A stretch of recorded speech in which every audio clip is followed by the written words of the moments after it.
Stu, I was looking at your piece, your commentary. I'm just going to turn to the side here and read this. And you end by saying the effective use of literature depends on the stage of illness and emotional, spiritual maturity of the patient. And I really agree that we need to be aware of the spiritual maturity of a patient. And I was wondering, how do you balance between being with a patient where they are right now in their spiritual maturity, and I sometimes see illness as a time where there's an opportunity for somebody to grow spiritually. So how do you balance between encouraging someone to grow and being with them where they are in their current state of maturity? So this is a tough question because it's not a direct or simple answer to it. I think this is a series of complexities. First of all, we have to find what spirituality means in the first place to figure out what spiritual maturity is. So for me, in my definition, it's a sense of awe, thankfulness, and hope. And then I would add to that the ability to have intention and to act on those first three issues. Uh, so that's pretty complex in assessing a person at a stage of illness. But certainly when one walks into a room, you're aware, I think, of what the stage of illness is. And Yes, if, yeah. and if the person is in recovery, or on the way to recovery, or is hope for recovery, and asked to pray, that might mean something very different, I think, than if they're terminal and they're asking to pray. In either event, it seems to me that the person who's in recovery can be asking for a relief of suffering, or they could be thankful. And then what is the nature of the request then? It seems to me in both cases the person is asking you to be with them and to be connected in some way. So assessing the spiritual maturity at that point is really conditional on what we interpret the request to us to be about. Um, is it the relief of suffering, or is it thankfulness, or is it to create and generate hope? All of those are opportunities for the person at that moment. And any answer in which, even if we're just with them and holding their hand, is a growth. Is a growth. It's not even an opportunity for growth. It is a growth. So you're saying anytime there's a connection made, there's growth. I think so. And I think the large part of being ill, or in the stage of illness facing death, the issue is based on the serious matter of connectedness. The person does not want to be alone, and that to me encompasses the opportunity to have awe and thankfulness and hope and intentionality, and to act on that in some way, even if it's being silent. I see that connection that the person is making with the other uh, as growth in and of itself. Right. If it's a terminal patient, I think that this is a very different story. Is the patient in so much fear that it's over? And then the request is also a request for comfort. Hmm.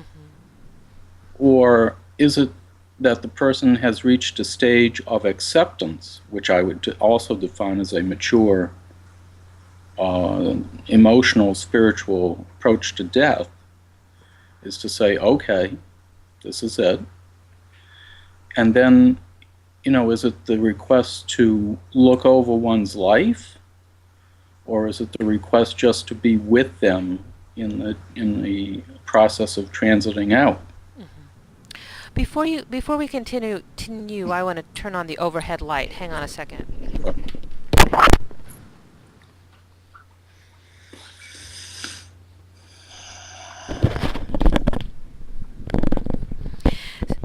Stu, listening to you, I'm realizing that we almost have to back up and define what we mean by spiritual maturity.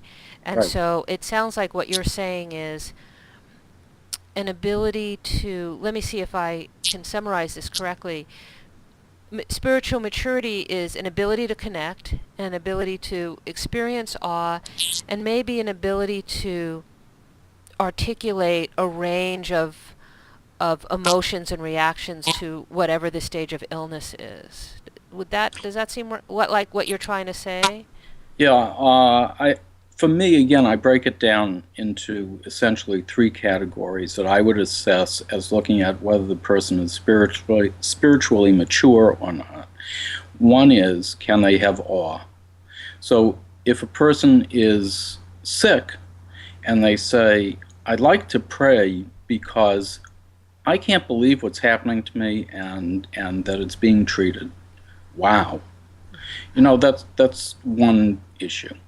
The other is, okay, I'm getting better, and I'm really thankful for that. And I want to express thankfulness through a prayer. And the third is hope, in that if we lose that, we're dead. And at the end of life, maybe hope is the ability to accept this transition. So in my assessment of people's spirituality, I think those three components are extraordinarily critical. That's why I like the Asher Yatzah prayer so much, Uh-huh. because it encompasses all three of those facets. Um, and, the respect for God who fashions man with wisdom. I mean, what a wonderful expression of awe. And that it would be impossible for us to survive before you if any of our vessels were blocked, right, is thankfulness. And Hashem, who heals all flesh, is the expression of hope. I love this prayer because it's got all of it at one time. We're saying, wow, I'm a conscious entity. I'm so thankful that I have had my consciousness, and I'm about to give it up. Nothing's more frightening to a self-conscious entity than to lose self-consciousness.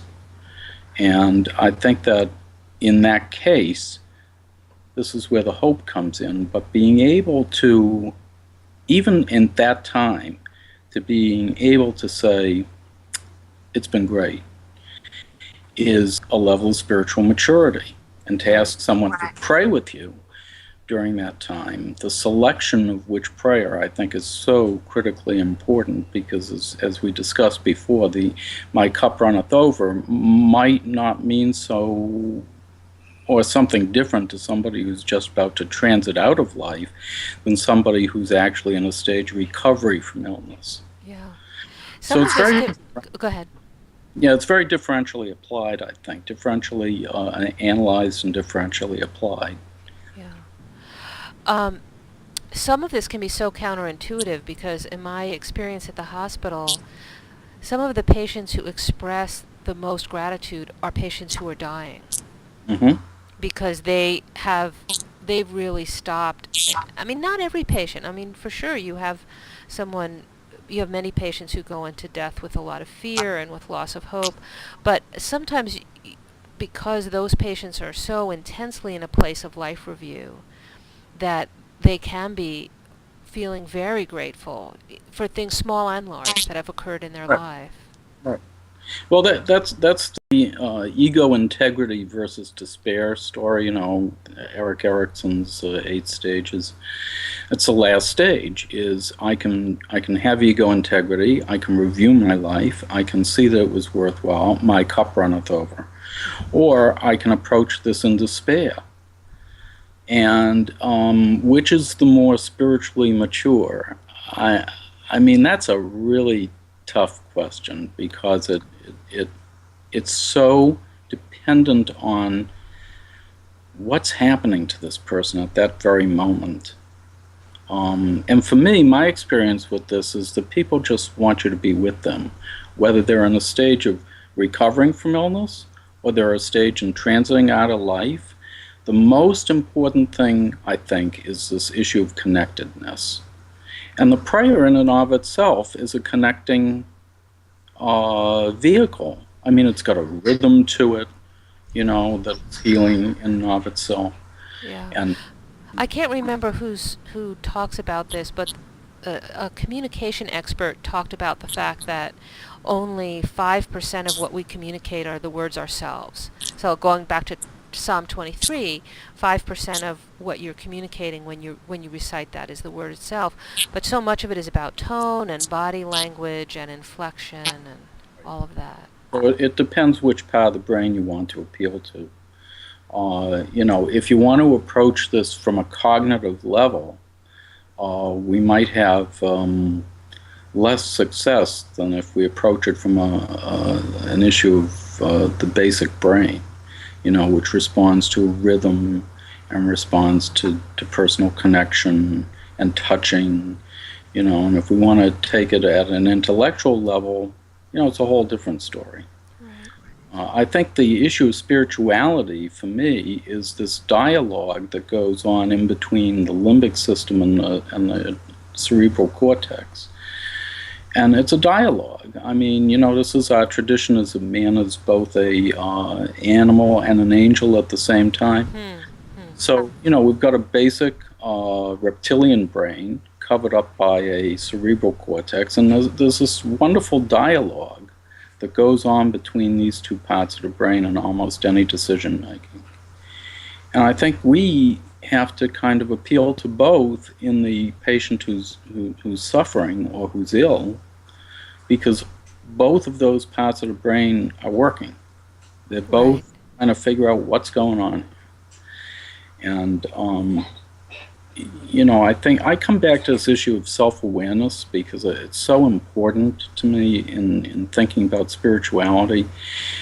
We're one of the few animals on Earth that's self-aware. There are only a couple of others. But, the most frightening thing to a self-aware creature is to lose self-awareness. Right, you were saying that before. And so perhaps that's partly where our fear of death comes from. I think it does. Yeah. I think it does. And I think the issue of spirituality, on a very primitive level, is to deal with the fear of death. At a cognitive level, it's to elevate the ordinary. And that's already a whole different story. The person who's spiritually mature, I think, is a person who has a balance between those two pieces of themselves, and that they're about to give it up, and the level of acceptance is so important. In fighting disease, however, it's the contraction of the patient with the healer, and being a participant in that healing, which is the hope part, and the action part, and the intention part. I'm intent on being hopeful. I'm intent on raising this illness to something more than just an illness. Right. The Dalai Lama has a great mantra on this that I read one time. He says about suffering, he says, "May this suffering make me more compassionate to the suffering of others." Okay. I think that's great. Yeah. Yeah. And even inside a hospital, I have seen patients helping each other in a way that, they're suffering, but they're compassionate to the suffering of others. That's a spiritually mature person. Yeah. I always, if a patient asks me to pray with them, I always ask, what do you want to pray for today? Right. And there definitely are times when patients say, I want to pray for everybody on this unit to be healed, or for the healing of everybody in the hospital. So. Wonderful. Well, thank you, Stu. Thank you so much. Thank you. I look forward to meeting you in person someday. I hope so. Okay. Thank you. All right. Bye-bye. Bye.